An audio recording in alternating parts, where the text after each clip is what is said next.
حضرت علی صلی اللہ علیہ وسلم کی مسجد یہاں پر واقع ہے۔ اس کے بارے میں انہوں نے فرمایا کہ لا تشد الرحال الا الى ثلاث مساجد منها المسجد النبوی، کہ 3 مسجدوں کی طرف آپ قصد کے ساتھ ثواب کی نیت کے ساتھ اسی طرف زیارت کے لیے جا سکتے ہیں، اور ان میں سے ایک مسجد نبوی ہے۔ اور اسی مسجد کے بارے میں نبی صلی اللہ علیہ وسلم نے فرمایا ہے کہ صلاۃ فی مسجدی ھذا یساوی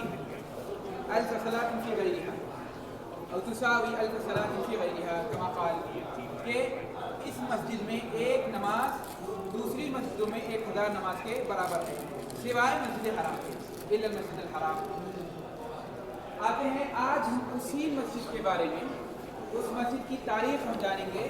کہ وہ مسجد نبی صلی اللہ علیہ وسلم کے زمانے میں کیسے وجود میں آئی، اور پھر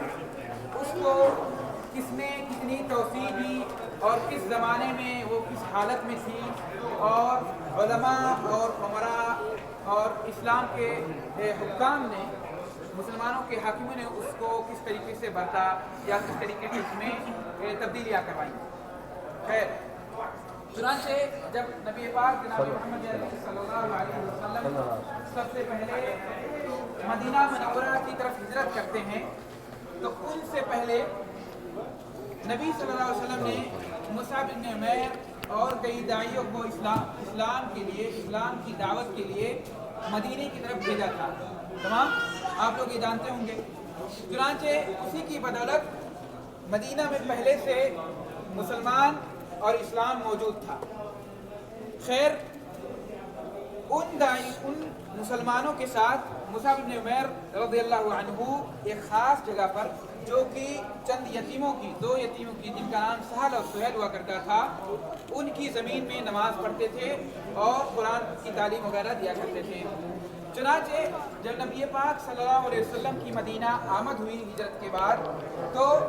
جتنے یہاں کے صحابہ تھے انصار سے، جو انہوں نے چاہا کہ آپ صلی اللہ علیہ وسلم کی جو مکنی ہے اس کو اپنے یہاں قیام دینے کا انتظام کیا جائے، اپنے یہاں لایا جائے، لیکن نبی صلی اللہ علیہ وسلم نے فرمایا کہ دعوها فإنها مأمورہ، کہ انہیں چھوڑ دو، اس اونٹنی کو چھوڑ دو، اسے ٹچ مت کرو، روکو مت، کیونکہ اسے اللہ رب العالمین نے پہلے حکم دے دیا ہے۔ چنانچہ وہ اونٹنی اسی مقام پر جا کر کے بیٹھی جس میں پہلے نماز اور قرآن کی تعلیم ہوا کرتی تھی، تمام۔ چنانچہ نبی صلی اللہ علیہ وسلم نے جب وہاں مسجد بنانے کی ایک کوشش کی یا پہل کی، تو سب سے پہلے ان یتیموں کو چاہا کہ ان سے یہ بدلے کے عوض یا کچھ پیسوں کے عوض اس زمین کو خرید لیا جائے، لیکن انہوں نے اس بات سے منع کر دیا اور ہدیتاً اور وہباً اس زمین کو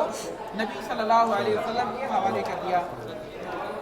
اور نبی صلی اللہ علیہ وسلم نے جب اس زمین پر مسجد بنانا شروع کیا،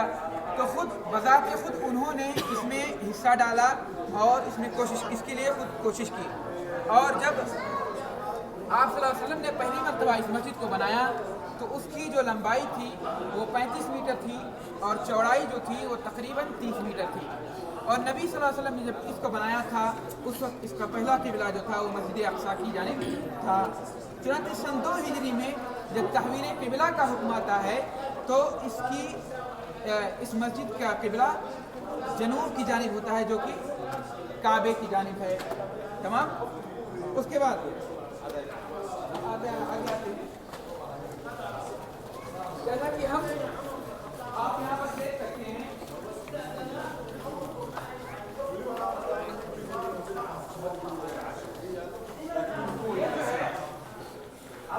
یہ مسجد کا وہ خاکہ ہے جو نبی پاک صلی اللہ علیہ وسلم کے زمانے میں وہ مسجد بنی تھی۔ چنانچہ یہاں پہ بغل میں وہ حجرہ عائشہ آپ دیکھ سکتے ہیں۔ جب نبی صلی اللہ علیہ وسلم کی مسجد یہ بن کر تیار ہو گئی،